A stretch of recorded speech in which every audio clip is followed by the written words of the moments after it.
Ako si Epi Sanchez. Bali ako yung may-ari nung itong laundry to. It's Epi's Laundry House. Bali, nag-start ito March 2013. Naisip ko yung laundry kasi nga nowadays maraming ting mga nagtatrabaho. Kasi dito sa lugar natin, dito sa lugar namin, Pasig area, talagang nakapaligid lang ang mga call center. Ako si Francis Fresno, driver ng van, may shuttle service para sa mga call center. Dati ako empleyado, hindi sapat ang kita ko para sa pamilya ko. Ako si Tita Martires na nakatira sa May Bunga, Pasig. At ang negosyong pinapatakbo ko ay almost 15 years na.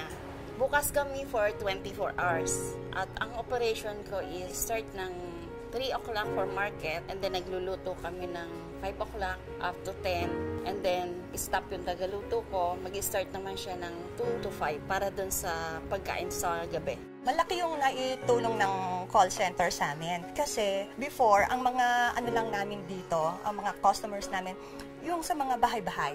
Kaya malaki din yung naitulong sa amin ng mga taga-call center at the same time, malaki din naman yung naitulong namin sa kanila. Dahil sa customers ko na mga call center agent, at talagang malaki yung tulong na ibibigay sa akin.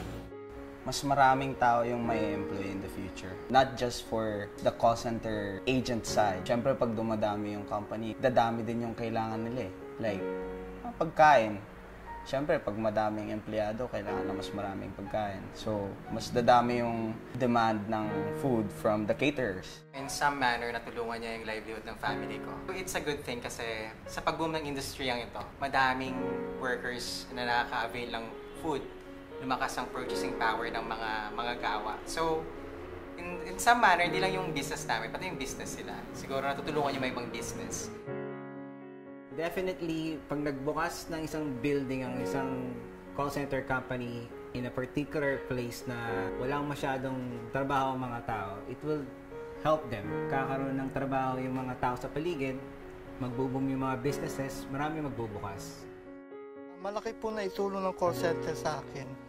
Gumanda kita ko, nagkaroon po ako ng sariling van at natugunan ko pa yung mga pangailangan ng pamilya ko.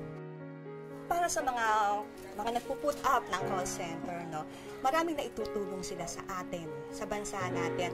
More jobs, more opportunity naman para sa mga business ng mga katulad naming negosyante na talagang nagbo-boom ang lahat ng mga establishment dahil din sa kanila. So, sana mag-put up pa sila ng mas maraming mga gantong klaseng trabaho like call center.